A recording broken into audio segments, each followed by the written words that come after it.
The storm had turned the village road into a river of mud, and Cara Voss stood beneath the blacksmith's eave with her hand pressed against the curve of her belly, watching the door shut firmly in her face for the 7th time that night.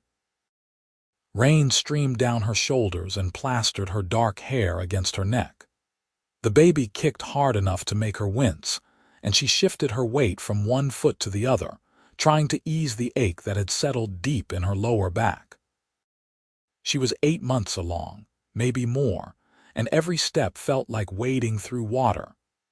The blacksmith's wife had taken one look at her green skin and tusks before shaking her head and closing the door without a single word. No explanation necessary. Cara had seen that look enough times to know what it meant. She moved on to the next house, a 2-story building with lamplight glowing warm behind shuttered windows. She knocked 3 times and waited, listening to the sound of footsteps approaching from inside. When the door opened, a middle-aged woman peered out at her with suspicious eyes. "Please," Cara said, keeping her voice steady despite the trembling in her legs. "I only need somewhere dry to sleep tonight. The storm came up fast and I cannot make it to the next town before dark." The woman's gaze traveled from Cara's face down to her swollen belly, then back up again. Her mouth tightened into a thin line. "We have no room for your kind here. Try somewhere else." "I have coin," Cara offered, reaching into the small leather pouch at her hip. "I can pay for a corner by the fire just until morning." I said no. The door closed with a decisive thud. Cara stood there for a moment longer, rain dripping from her chin, before turning away. The village was not large, perhaps 30 buildings clustered along the main road with farmland spreading out beyond. She had already been refused by more than half of them. The inn had been the first place she tried, and the innkeeper had physically stepped into the doorway to block her entrance, arms crossed over his broad chest. The wind picked up, driving the rain sideways, and Cara pulled her thin cloak tighter around her shoulders. It did little good. The fabric was soaked through, heavy and cold against her skin. She walked slowly down the muddy street, her boots squelching with each step. Thunder rumbled overhead, and she felt the baby shift restlessly inside her. She placed her hand over the spot where a tiny foot pressed outward, rubbing gently. "I know," she murmured. "I am trying. 3 more houses, 3 more closed doors." One man did not even let her finish speaking before shaking his head and pointing back toward the road. An elderly couple peered out through a cracked door and told her to move along before she brought trouble to their doorstep. A young family with children crowding behind their mother's skirts simply stared until Cara turned away on her own. She had known it would be difficult. She had known that a pregnant orc woman traveling alone would not be welcomed easily. But knowing something and experiencing it were different things entirely, and the weight of each rejection settled heavier on her shoulders than the rain. At the far edge of the village, where the houses grew more scattered and the road began to dissolve into farmland, Cara spotted one last dwelling. It was smaller than most of the others, a single-story cottage with a thatched roof and a small vegetable garden out front. The windows were dark, but smoke rose from the chimney, suggesting someone was home. She almost did not bother. Her feet hurt, her back ached, and she was so tired that the thought of walking all the way back to the woods to find some kind of shelter made her want to sit down in the mud and weep. But the baby kicked again, harder this time, and Cara forced herself to keep moving. She approached the cottage and knocked on the wooden door, then waited. For a long moment there was no response, and she wondered if whoever lived here had simply chosen to ignore her. Then she heard footsteps, slow and deliberate, and the door opened. A man stood in the doorway, holding a candle that cast flickering light across his features. He was lean and perhaps in his early 30s, with brown hair that fell just past his ears and hazel eyes that studied her with an expression Cara could not quite read. He wore simple clothes, a worn linen shirt and dark trousers, and there was a quietness about him that felt different from the open hostility she had encountered elsewhere. "Yes," he said. His voice was soft, almost hesitant. Cara straightened her shoulders, trying to muster some dignity despite the fact that she was dripping water onto his doorstep. "I am looking for shelter from the storm, just for the night. I can pay or work for it if you prefer. I will be gone in the morning." The man's gaze moved to her belly, then back to her face. He did not speak immediately, and Cara braced herself for another refusal. But instead of closing the door, he stepped back and opened it wider. "Come in," he said simply. Cara stared at him, not quite believing what she had heard. "You are letting me in. The storm is getting worse." He gestured toward the interior of the cottage. "You should not be out in this." She hesitated for only a moment before stepping over the threshold. The warmth of the fire hit her immediately, and she nearly gasped at how good it felt after hours in the cold rain. The cottage was small but clean, with a stone fireplace along one wall and a simple wooden table with 2 chairs near the center of the room. A narrow bed sat in the corner, neatly made, and shelves lined the walls, holding dishes and tools and a few books. The man closed the door behind her and set the candle down on the table. "You should get out of those wet clothes before you catch a chill. I can find something dry for you to wear." Cara nodded, too tired to do anything but follow his instructions. He disappeared through a doorway into what looked like a small bedroom, and she stood by the fire, shivering as the warmth began to seep back into her bones. When he returned, he was carrying a large shirt and a pair of trousers that would obviously be too big for her but would serve well enough. "The bedroom is through there," he said, nodding toward the door he had just come from. "You can change in private." She took the clothes from him, their fingers brushing briefly, and went into the bedroom. It was even smaller than the main room, with just enough space for a bed and a chest of drawers.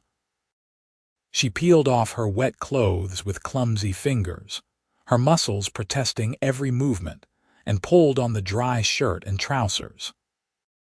The shirt hung nearly to her knees, and she had to roll the trousers up several times to keep from tripping over them, but they were warm and dry, and that was all that mattered. When she emerged, the man had draped her wet clothes over a line strung near the fireplace and was stirring something in a pot that hung over the flames.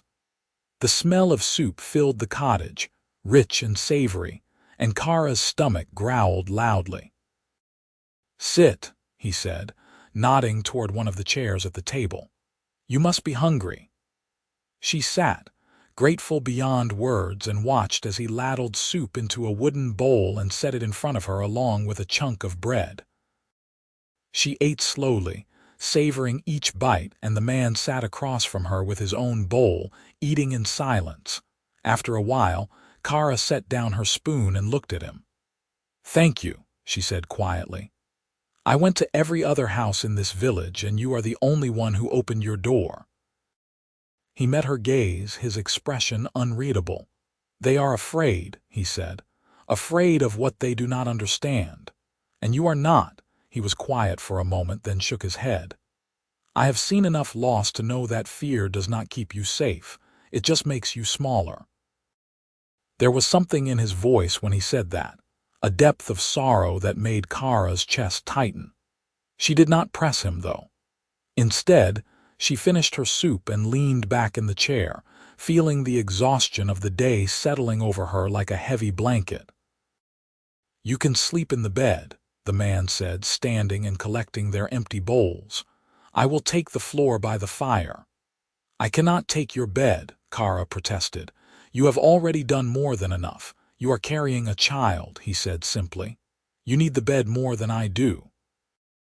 She wanted to argue, but she was too tired, and the thought of lying down on something soft was too tempting to refuse. She nodded and rose carefully from the chair, one hand braced against the table for support. The man showed her to the bedroom again, and she crawled under the blankets with a sigh of relief. As she drifted off to sleep, she heard him moving quietly in the other room, the soft crackle of the fire, the patter of rain against the roof. For the first time in weeks, she felt safe. When Cara woke the next morning, the storm had passed, leaving the world outside washed clean and bright. She lay in bed for a moment, listening to the sound of birds singing and the distant lowing of cattle. Her body ached less than it had the night before, though the weight of the baby still pressed heavily on her bladder. She got up and dressed in her own clothes, which had dried overnight by the fire, and emerged from the bedroom to find the man already awake. He was standing by the window, looking out at the road, and he turned when he heard her approach. "Good morning," he said. "How are you feeling?" "Better," Cara admitted. "Thank you again for your kindness." He nodded and gestured toward the table, where he had set out bread and cheese and a cup of water. "You should eat before you go." Cara sat and ate, but as she chewed, she found herself thinking about the long road ahead. She had been traveling north, hoping to reach the border town of Greywater, where she had heard there was work and perhaps more tolerance for orcs. But Greywater was still at least a week away on foot, maybe longer given how slowly she was moving now. And the closer she got to her due date, the more dangerous it became to be on the road alone. "Where are you headed?" the man asked, as if reading her thoughts. "Greywater," she said. "I have family there, or at least I had family there once. I am hoping they will take me in until after the baby comes." He was quiet for a moment, then said, "That is a long walk for someone in your condition." "I know." She looked down at her belly, where the baby was shifting restlessly again, "but I do not have much choice." The man crossed his arms and leaned against the wall, his expression thoughtful. "You could stay here," he said slowly, "just until the baby comes. After that, if you still want to go to Greywater, I will help you get there." Cara stared at him, shocked. "You would let me stay?" "But you do not even know me." "I know you need help," he said simply, "and I have the space." She shook her head, struggling to process what he was offering. "I cannot ask that of you. You have already done so much. You are not asking, I am offering." He paused, then added, "My name is Elias Quinn, by the way. I should have introduced myself last night." "Cara Voss," she said automatically. Then, after a moment, "Why would you do this? You do not know me, and your neighbors clearly do not approve of my kind." Elias looked away, his jaw tightening slightly. "My wife and child died 2 years ago. Fever took them both within a week. Since then, this house has been too quiet, too empty. Maybe it is selfish, but having someone here again feels right." Cara's throat tightened at the pain in his voice. She understood loss, understood the way it could hollow you out and leave you walking through life like a ghost. She had felt that way herself when the man she thought she loved had turned his back on her the moment she told him she was pregnant. "I am sorry for your loss," she said softly. Elias nodded, but he did not say anything more. They sat in silence for a while, and then Cara made her decision. "I will stay," she said, "but only if you let me help. I cannot sit idle while you provide everything." A faint smile crossed his face, the first she had seen from him. "Deal." Over the following days, Cara settled into a rhythm at Elias's cottage. She was careful not to overstep, mindful that this was his home and she was a guest, but he seemed genuinely pleased to have her there. In the mornings, he would go out to work the small plot of land behind the cottage, tending to his vegetable garden and the few chickens he kept in a coop. Cara would help where she could, though he insisted she not overexert herself. She mended his clothes, which had accumulated holes and tears over the years of neglect. and she cooked meals that were more elaborate than the simple fare he had been eating alone. They spoke little at first, both of them accustomed to solitude and unsure how to navigate this strange new arrangement. But gradually, as the days passed, they began to talk more. Elias told her about his life before the tragedy, how he had been a carpenter before his wife fell ill, and how he had given up the trade afterward, because it reminded him too much of the cradle he had been building for their child. Cara told him about her own past, about growing up in a small orc settlement in the mountains, and leaving when she realized there was no future for her there. She did not tell him much about the baby's father, only that he was gone and would not be coming back. Elias did not press her for details, and she was grateful for that. One afternoon, about 2 weeks after Cara had arrived, Elias came in from the garden with a thoughtful expression on his face. He set down the basket of vegetables he had been carrying and turned to her. "There is a room," he said quietly, "at the back of the house. I have kept it closed since my wife died. It was meant to be a nursery." Cara looked up from the shirt she was mending, her hands stilling. "You do not have to open it for me, I know."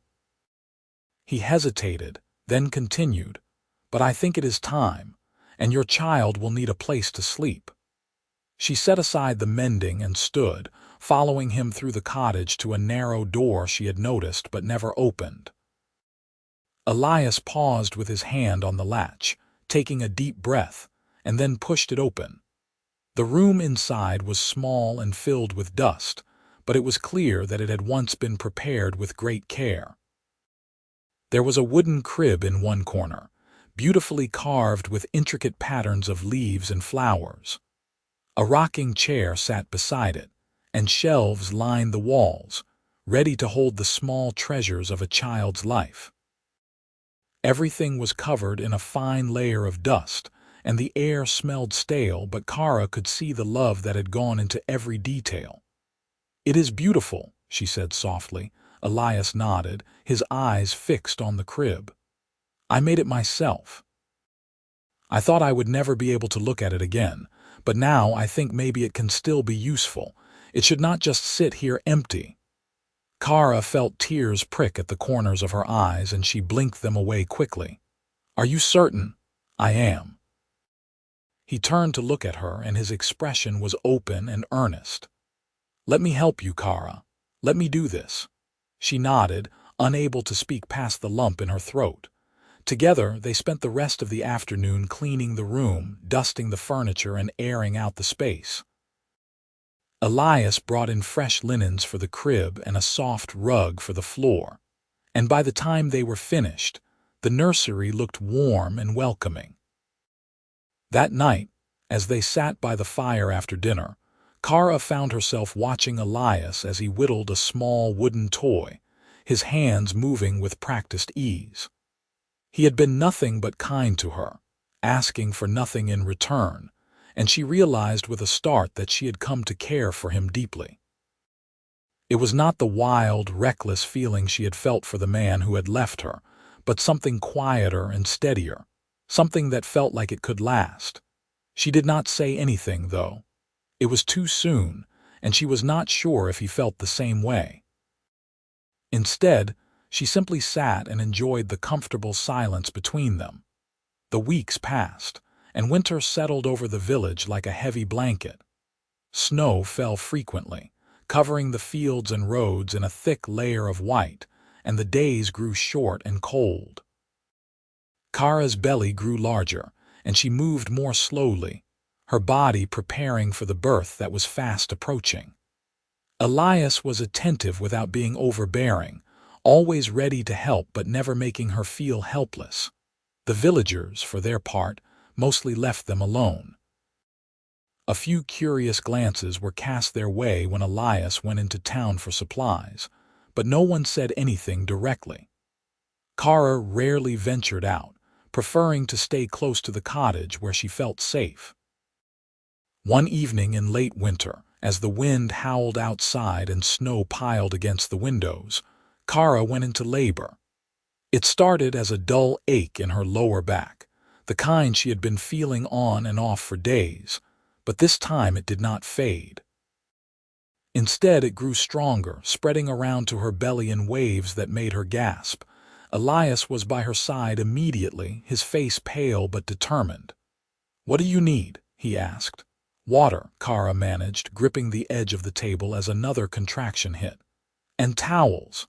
Lots of towels." He moved quickly, gathering everything she asked for and helping her into the bedroom. The labor was long and difficult, lasting through the night and into the early hours of the morning. Elias stayed with her the entire time, holding her hand and offering words of encouragement even when she snapped at him in frustration. He did not flinch or retreat, just stayed steady and calm, and that steadiness was the only thing that kept Cara from falling apart. Finally, as the first light of dawn began to filter through the windows, the baby was born. A girl, small and wailing, with green skin and tiny tusks that were barely visible. Elias wrapped her in a clean towel and placed her gently in Cara's arms, and Cara looked down at her daughter with a mixture of exhaustion and overwhelming love. "She is perfect," Elias said softly, his voice thick with emotion. Cara nodded, unable to speak. She held the baby close, feeling the warmth of her tiny body, and let the tears fall freely down her cheeks. Over the next few weeks, Cara recovered slowly from the birth, and Elias took on even more of the household tasks to give her time to rest and care for the baby. He was surprisingly good with the infant, holding her with gentle confidence and rocking her to sleep when she fussed. Cara watched him with the baby and felt her heart swell with gratitude and something deeper, something she was beginning to recognize as love. They had not spoken of the future, not explicitly, but Cara found herself hoping more and more that she could stay here, that this strange arrangement could become something permanent. She did not know if Elias felt the same way, and she was afraid to ask for fear of ruining what they had. Then, one cold afternoon in early spring, everything changed. Cara was sitting by the fire with the baby asleep in her arms when there was a sharp knock at the door. Elias, who had been mending a broken chair leg, looked up with a frown. They rarely had visitors, and the knock had an aggressive quality that set Cara's nerves on edge. Elias stood and went to the door, opening it cautiously. A man stood on the doorstep, tall and broad-shouldered, with dark hair and a face that Cara recognized instantly. Her blood ran cold. "It was Donal, the baby's father, Cara," Donal said, his voice smooth and confident. "I heard you were here. I have been looking for you." Cara stood slowly, clutching the baby protectively against her chest. "What do you want, Donal?" He stepped inside without waiting for an invitation, his eyes sweeping over the cottage before landing on the baby. "I want to see my child." "Is that so wrong?" "You lost the right to call her your child when you walked away," Cara said, her voice shaking with anger. "You wanted nothing to do with us. You told me to deal with it on my own." Donal had the decency to look uncomfortable, but he did not back down. "I made a mistake. I was young and scared, but I have had time to think and I want to make things right." "Make things right?" Cara laughed bitterly. "How do you plan to do that?" "I want to take the baby," Donal said. "My family has connections in the South. There is a wealthy merchant who is willing to pay a good bride price for a half-orc girl. She will be taken care of, and we will have the money we need to start fresh." For a moment, Cara could only stare at him in disbelief. Then the full meaning of his words sank in and fury surged through her like wildfire. "You want to sell her. You want to sell our daughter." "It is not like that," Donal said quickly. "She will be raised well and we will be able to live comfortably. It is a good deal for everyone." "Get out," Cara said, her voice deadly calm. "Get out of this house right now or I swear I will kill you." Donal's expression hardened. "She is my daughter too. I have a right to her." "You have no rights here," Elias said, stepping between Donal and Cara. His voice was quiet, but there was steel in it. "You heard her. Leave." Donal looked at Elias as if noticing him for the first time. "Who are you?" "Someone who actually cares about Cara and her child," Elias said evenly. "Which is more than I can say for you." Donal's eyes narrowed. "This is none of your business, human. Stay out of it." "He is making it his business," Cara said, stepping up beside Elias. "And if you do not leave right now, I will make sure everyone in this village knows exactly what kind of man you are." Donal hesitated, clearly not expecting this level of resistance. "You are making a mistake," he said finally. "I will be back, and next time I will bring people who can enforce my rights as the child's father." He turned and left, slamming the door behind him. Cara stood frozen for a moment, her heart pounding, and then her legs gave out. Elias caught her before she could fall, guiding her gently back to the chair.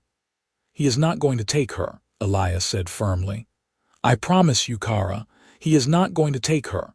Cara nodded, but she could not stop shaking.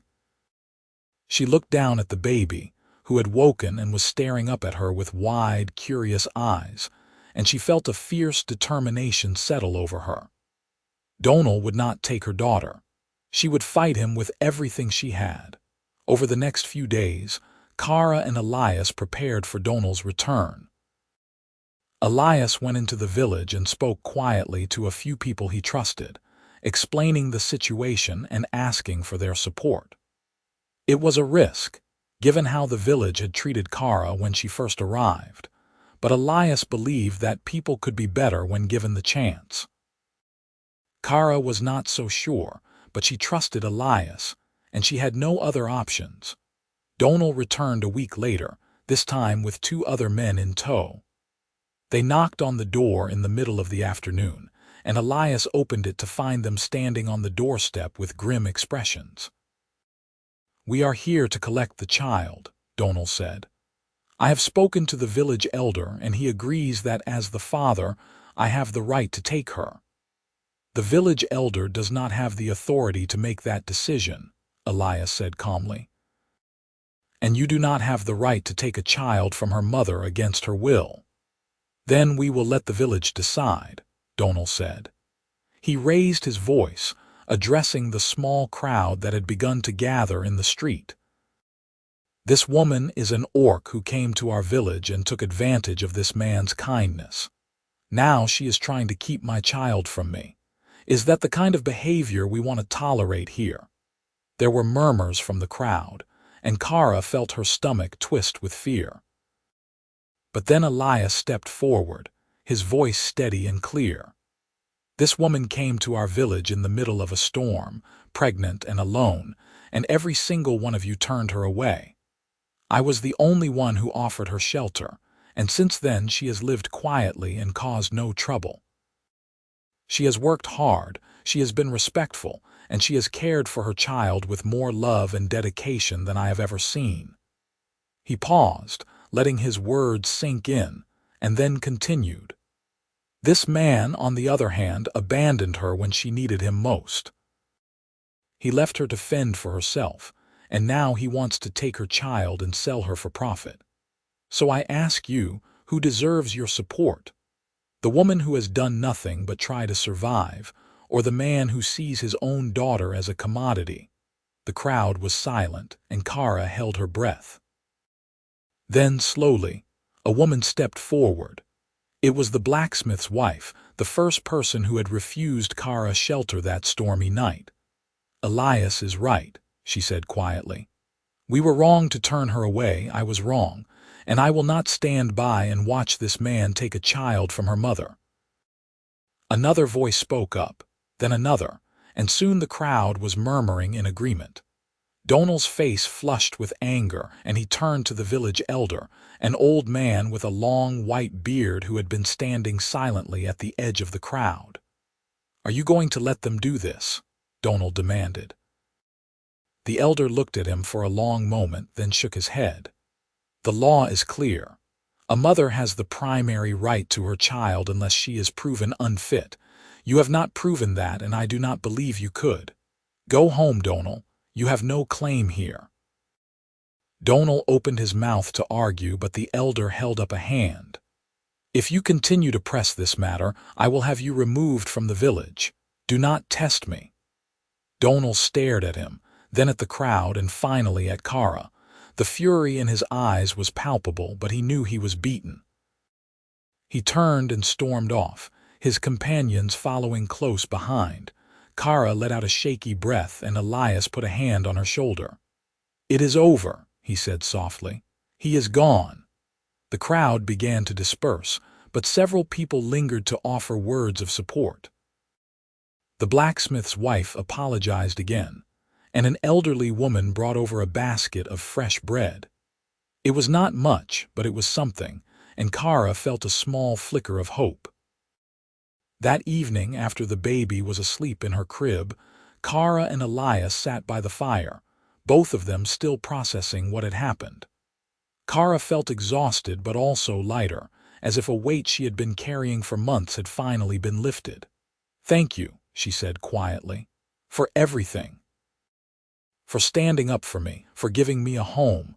I do not know how I will ever repay you." Elias looked at her, his expression serious. "You do not need to repay me, Cara. I did not do any of this expecting something in return." "I know," she said, "but I want to give you something anyway." She took a deep breath, gathering her courage, and then said, "I love you, Elias. I have loved you for a while now, but I was afraid to say it. I was afraid you would think I was only saying it because you helped me. But that is not why. I love you because you are kind and good and you make me feel safe. And if you do not feel the same way, that is all right, but I needed you to know." Elias stared at her, his eyes wide, and for a moment Cara thought she had made a terrible mistake. But then a slow smile spread across his face, and he reached out to take her hand. "I love you too," he said. "I have been trying to figure out how to tell you for weeks, but I kept losing my nerve.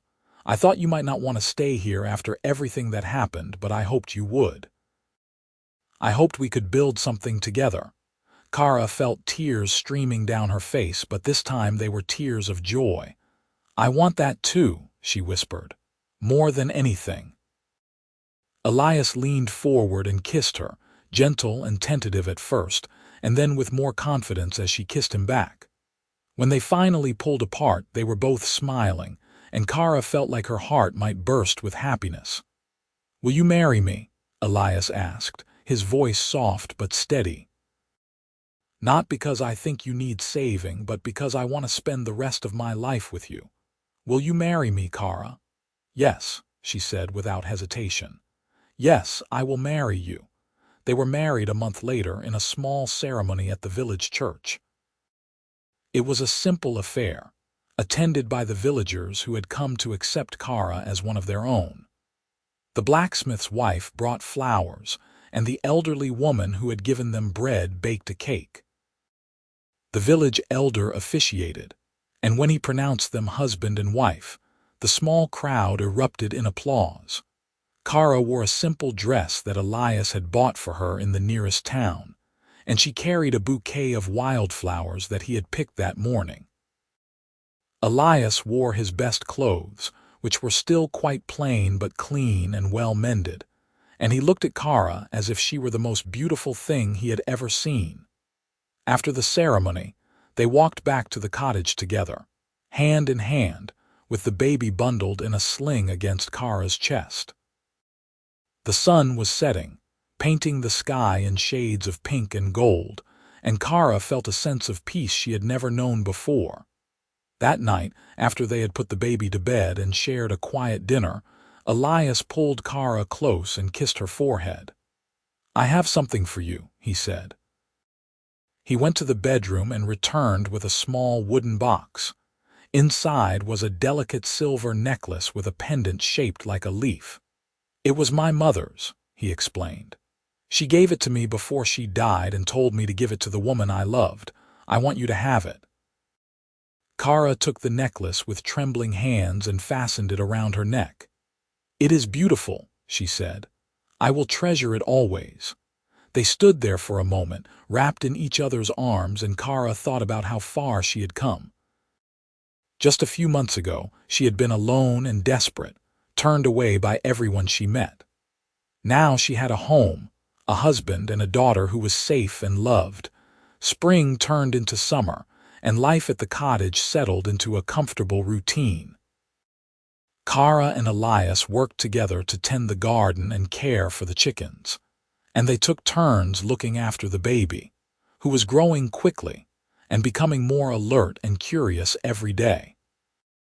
The villagers continued to warm to Cara, and she found herself forming friendships with some of the women, who would stop by to visit and bring small gifts for the baby. One afternoon in midsummer, as Cara was sitting outside with the baby on her lap, Elias came up behind her and wrapped his arms around her shoulders. "I have been thinking," he said. "We should give her a name, a proper name, not just the baby." Cara laughed. "I have been thinking the same thing. I wanted to wait until you were ready to help choose." They spent the rest of the afternoon discussing names, rejecting some and considering others.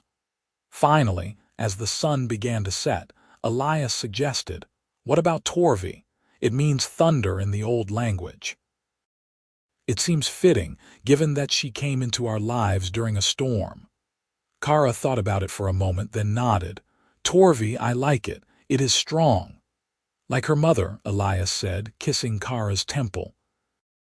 They decided to hold a naming day celebration, inviting the villagers to come and officially welcome Torvi into the community. It was a tradition in the region, a way of marking a child's place in the world, and Cara wanted to do it properly.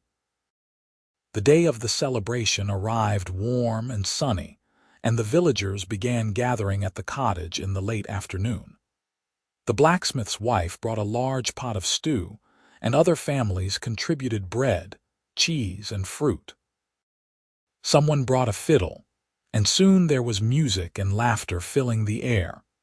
Elias stood with Cara at the center of the gathering, holding Torvi in his arms, and the village elder stepped forward to speak. "We are gathered here today to welcome Torvi, daughter of Cara and Elias, into our community.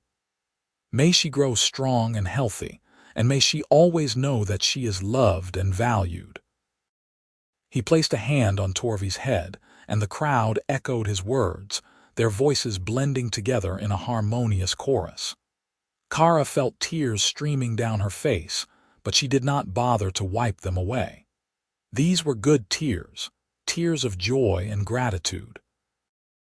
After the elder finished speaking, Elias handed Torvi to Cara, and they stood together, looking out at the faces of their friends and neighbors. Cara thought about that stormy night months ago, when she had been turned away by everyone in this village. She thought about how close she had come to giving up, to believing that there was no place in the world for someone like her. But Elias had opened his door, and in doing so, he had opened his heart. He had shown her that kindness still existed, that love could be found even in the darkest of times. And now, surrounded by people who accepted her and celebrated her daughter, Cara knew that she had finally found a place to belong. As the sun set and the music played on, Cara and Elias danced together, moving slowly to the rhythm of the fiddle. Torvi was asleep in her crib inside the cottage, watched over by one of the village women, and for the first time in a long time, Cara allowed herself to simply enjoy the moment. "Are you happy?" Elias asked, his breath warm against her ear. "I am," Cara said, leaning her head against his chest. "Happier than I ever thought I could be." "Good," he said, tightening his arms around her, "because I plan to spend the rest of my life making sure you stay that way." Cara smiled, and they continued to dance as the stars came out overhead, bright and clear in the summer sky. She thought about the future, about watching Torvi grow up in this place, about the life she and Elias would build together. It would not always be easy, she knew that. There would be challenges and hardships, as there always were, but they would face them together, and that made all the difference. The celebration continued late into the night, and when the last of the guests had finally gone home, Cara and Elias stood together in the doorway of the cottage, looking out at the quiet village. The moon was full, casting silver light over the fields and rooftops, and the air was filled with the scent of flowers and fresh grass. "Thank you," Cara said softly, "for everything. For taking me in, for loving me, for giving Torvi a home. I never thought I would find this kind of happiness." Elias turned to face her, his eyes reflecting the moonlight. "You do not need to thank me. You have given me just as much. You brought life back into this house, back into my heart. I thought I would spend the rest of my days alone, but you changed that. You and Torvi, you are my family now." Cara reached up and cupped his face in her hands, pulling him down for a kiss. It was a long, deep kiss, full of love and promise, and when they finally pulled apart, they were both smiling. They went inside and checked on Torvi, who was sleeping peacefully in her crib, one tiny fist curled against her cheek. Cara adjusted the blanket around her and brushed a kiss against her forehead, and Elias put his arm around Cara's shoulders, drawing her close. "She's going to have a good life," Elias said quietly. "We will make sure of it." "We will," Cara agreed. They stood there for a moment longer, watching their daughter sleep, and then they went to their own bed, tired but content. As Cara drifted off to sleep in Elias's arms, she thought about how far she had come, about the journey that had led her to this place. It had been hard, and there had been times when she thought she would not make it. But she had survived, and more than that, she had found love and belonging in the most unexpected of places. The months passed, and life continued in its gentle rhythm. Torvi grew from a tiny infant into a chubby, curious baby who loved to grab at everything within reach and babble nonsensically at whoever would listen. Elias proved to be a doting father, spending hours playing with her and making her laugh with silly faces and songs. Cara watched them together and felt her heart swell with love every single time. The cottage, once so empty and silent, was now filled with life and laughter. There were toys scattered across the floor, tiny clothes drying by the fire, and the sound of Torvi's giggles echoing off the walls. It was chaotic and messy and absolutely perfect. One crisp autumn afternoon, as Cara was outside hanging laundry on the line, the blacksmith's wife stopped by with her daughter, a girl of about 8. They had become friends over the summer, and Cara looked forward to her visits. "How is the little one?" the blacksmith's wife asked, peeking into the basket where Torvi was napping. "Growing like a weed," Cara said with a smile. "She is eating constantly and hardly sleeps. Elias says she has inherited my stubbornness." The blacksmith's wife laughed. "All children are stubborn at this age. My daughter was the same way." She paused, then added more seriously, "I wanted to apologize again for that night, for turning you away. I have thought about it often, and I am ashamed of how I acted." Cara shook her head. "You have already apologized, and I have already forgiven you. Let us not dwell on the past." "You are very kind," the woman said. "Kinder than I deserve, but I am grateful for your friendship, and I hope we can continue to be neighbors and friends." "I would like that very much," Cara said sincerely. They spent the next hour chatting about everyday things, recipes and garden tips, and the upcoming harvest festival. It was comfortable and easy, and Cara marveled at how much her life had changed. Just a year ago, she had been alone and afraid. Now she had friends, a family, and a place to call home. That evening, as Cara and Elias sat by the fire after putting Torvi to bed, Elias reached over and took Cara's hand. "I have been thinking," he said, "about the future." Cara looked at him curiously. "What about it?" "I want to start doing carpentry again," he said. "I gave it up after my wife and son died because I could not bear the memories, but I think I am ready now. And we could use the extra income, especially with Torvi getting bigger." Cara squeezed his hand. "I think that is a wonderful idea. You are very talented, and it would be a shame to let that skill go to waste." Elias smiled, looking relieved. "I was worried you might think it was too soon, or that I was trying to replace what I lost." "You are not replacing anything," Cara said firmly. "You are moving forward, and that is healthy. Your first family will always be a part of you, but that does not mean you cannot build a new life with us."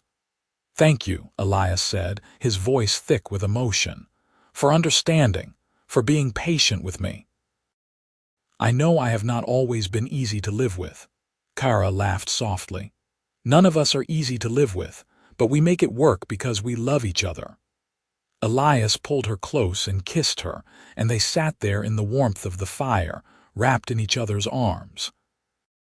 Outside, the wind rustled through the trees, and an owl hooted somewhere in the distance. It was a peaceful night, the kind that made Cara feel grateful for every moment. As winter approached once again, Elias set up a small workshop in the barn behind the cottage and began taking on carpentry projects from the villagers. Word spread quickly that he was working again, and soon he had more orders than he could handle. Cara helped where she could, sanding wood and applying finishes, and Torvi would sit in a basket nearby, watching with wide eyes as her parents worked. The extra income was a blessing, allowing them to make improvements to the cottage and save a little for the future. But more than that, it gave Elias a sense of purpose that had been missing since his wife's death. He smiled more often now, and the sadness that had once haunted his eyes had faded, replaced by something warmer and brighter. One snowy December evening, as they were finishing dinner, there was a knock at the door. Elias opened it to find the village elder standing on the doorstep, looking grave. "Elias, Cara," he said, nodding to each of them in turn. "I am sorry to disturb you, but I have news. Donal has been arrested in the southern province. It seems he was involved in a scheme to sell half-orc children to wealthy families, and the authorities caught wind of it. He is facing serious charges." Cara's breath caught in her throat, and she sank down into a chair, her legs suddenly weak. Elias put a hand on her shoulder, steadying her. "What does this mean for us?" Elias asked. "It means you have nothing to worry about," the elder said. "Donal will not be coming back. He has no claim to your daughter, and even if he did, he will be in prison for a long time. I wanted you to know so you could finally put this behind you." Cara felt a wave of relief so intense it left her dizzy. "Thank you," she managed. "Thank you for telling us." The elder nodded. "You have built a good life here, Cara. You and Elias both. I am glad you chose to stay." After he left, Cara sat in silence for a long time, processing the news. Elias knelt beside her chair, taking her hands in his. "It is over," he said gently. "Truly over. You do not have to be afraid anymore." Cara nodded, and then she began to cry, great heaving sobs that shook her entire body. Elias held her, murmuring soothing words, and she clung to him, letting out all the fear and anxiety she had been carrying for so long. When she finally stopped crying, she felt lighter, as if a burden had been lifted from her shoulders. "I am all right," she said, wiping her eyes. "I am just relieved. I did not realize how much I was still worrying about him coming back until I heard he could not." "You are safe now," Elias said. "You and Torvi both, and I will always be here to protect you." Cara kissed him, pouring all her gratitude and love into it, and he kissed her back with equal fervor. When they finally pulled apart, they were both smiling. That night, as Cara lay in bed with Torvi nestled between her and Elias, she thought about how much her life had changed. She had gone from being a frightened, pregnant woman with nowhere to go to a wife and mother with a home and a family. She had found love in the most unexpected place, and she had learned that kindness and compassion could still exist, even in a world that often seemed cruel and unforgiving. As Torvi grew older, she became the light of their lives.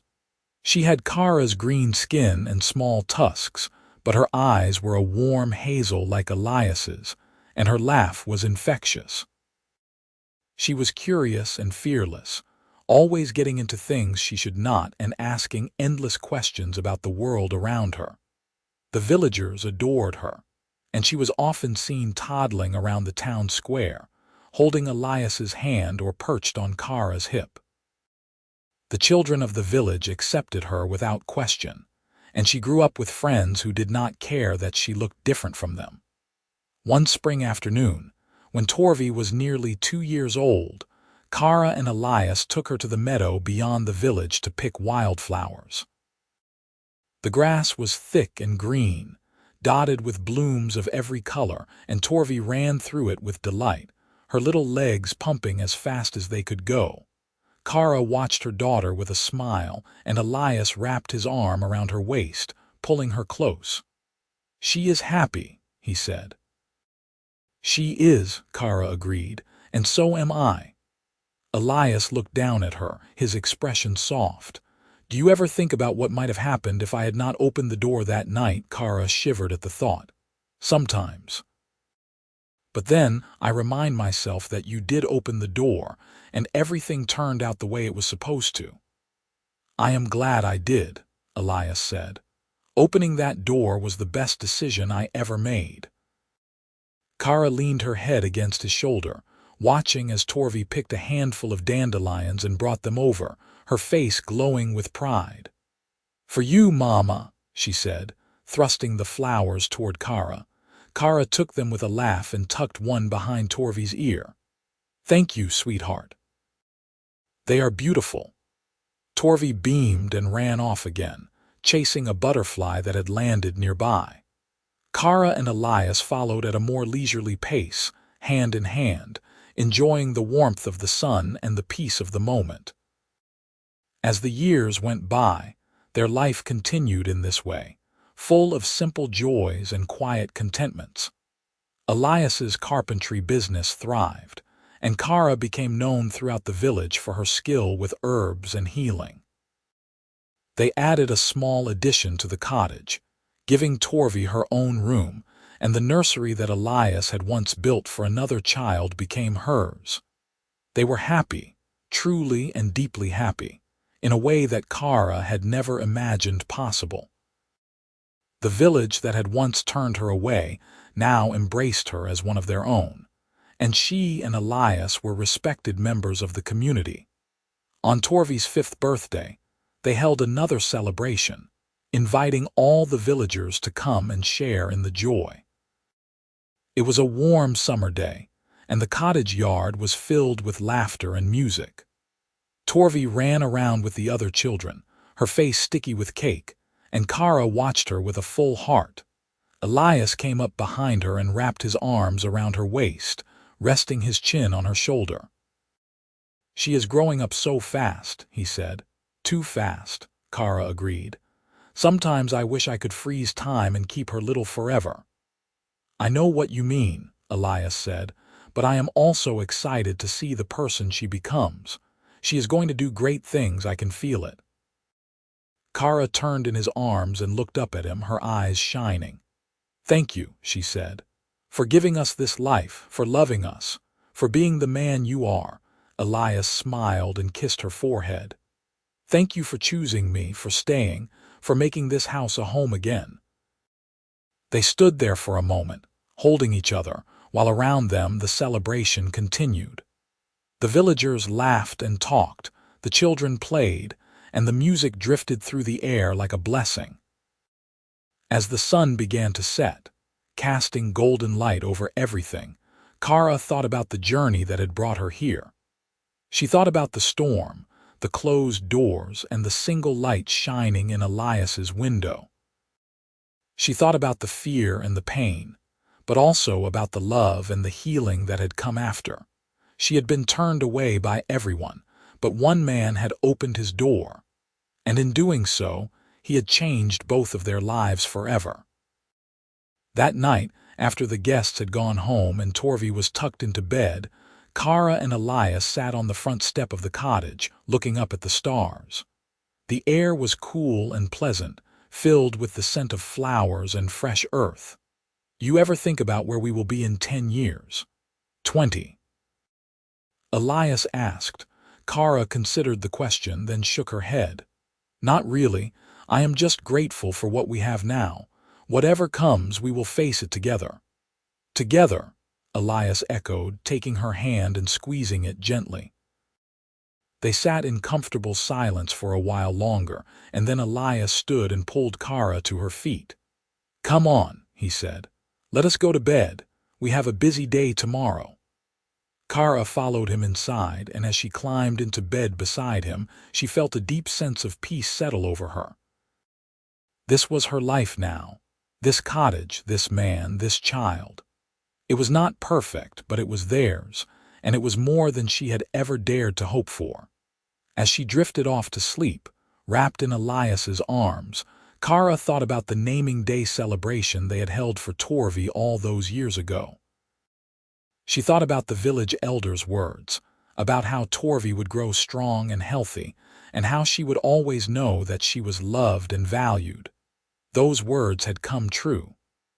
Torvi was loved, deeply and completely, by both her parents and the entire village. She was growing up strong and confident, surrounded by people who accepted her for who she was. And Cara, who had once been alone and desperate, now had everything she had ever wanted. She had a family, a home, and a community that supported her. She had found love in the most unexpected place, and she had learned that sometimes all it took was one person opening their door to change everything. She smiled as she fell asleep, thinking about the future and all the possibilities it held. Whatever came, she knew they would be all right. They had each other, and that was enough. The years continued to pass in a gentle rhythm of seasons and celebrations. Torvi grew from a bright, curious child into a spirited young girl with a quick mind and a kind heart. She inherited Cara's determination and Elias's steady nature, and she was loved fiercely by both of them. The cottage, once a place of silence and grief, had become a home filled with warmth and laughter. It was a place where friends gathered, where neighbors came for help, and where love was always present. Cara often thought about that stormy night, about how close she had come to giving up. But she had not given up, and neither had Elias. They had opened their hearts to each other, and in doing so, they had created something beautiful. As she stood in the doorway of the cottage one evening, watching the sun set over the fields, Cara felt Elias come up behind her and wrap his arms around her waist. Torvi was playing in the yard, chasing fireflies with a jar in her hands, and her laughter rang out clear and bright in the twilight. "This is everything I ever wanted," Cara said softly. "I did not know it then, but this is what I was searching for." "Me too," Elias said, resting his cheek against hers. "Me too." They stood there together, watching their daughter play, and Cara knew with absolute certainty that she was home, not just in this place but in this life with these people. She had been turned away by everyone, but one man had opened his door instead. And that single act of kindness had given her everything. As the stars began to appear in the darkening sky, Cara turned in Elias's arms and kissed him, pouring all her love and gratitude into that single gesture. He kissed her back with equal passion, and when they finally pulled apart, they were both smiling. "Come on," Cara said, taking his hand. "Let us go call Torvi in. It is getting late." Together they walked out into the yard, and Torvi ran to meet them, her jar full of glowing fireflies. "Look, Mama! Look, Papa!" she said, holding it up proudly. Cara and Elias admired the fireflies, and then Elias scooped Torvi up onto his shoulders, making her squeal with delight. They walked back to the cottage together, a family united by love and choice, and as they stepped inside, Cara took one last look at the stars overhead. She thought about the future, about all the days and years that lay ahead. There would be challenges, she knew that. There would be difficult times and hard decisions. But they would face them together as a family, and that made all the difference. Cara closed the door behind them, shutting out the night, and turned to face her husband and daughter. The fire crackled warmly in the hearth, casting dancing shadows on the walls, and the cottage felt safe and welcoming. This was her home. This was her family, and she would spend the rest of her days being grateful for the man who had opened his door on a stormy night and changed her life forever. As they settled in for the evening, with Torvi curled up on Elias's lap listening to him read a story and Cara sitting beside them with her hand resting on his shoulder, she knew that this was what happiness looked like. It was not grand or dramatic. It was simple and quiet and absolutely perfect. And as the firelight flickered and the story continued, Cara closed her eyes and sent up a silent prayer of thanks for everything she had been given. For Elias, for Torvi, for this home, and for the community that had learned to accept her. She had been turned away by everyone, but one widowed man had opened his door instead. And in doing so, he had given her not just shelter from the storm, but a home, a family, and a love that would last a lifetime. This was their story, and it was far from over.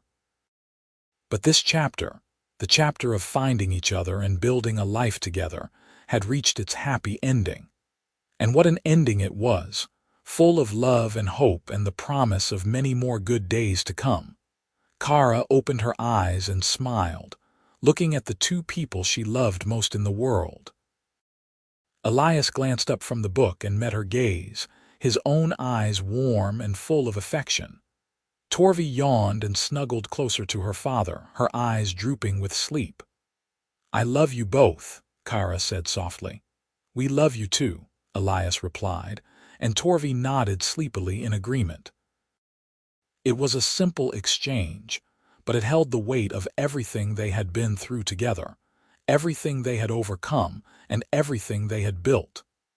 It was a promise and a declaration, a reminder that no matter what came next, they would always have each other. And that, Cara thought as she rose to tuck Torvi into bed, was more than enough. It was everything.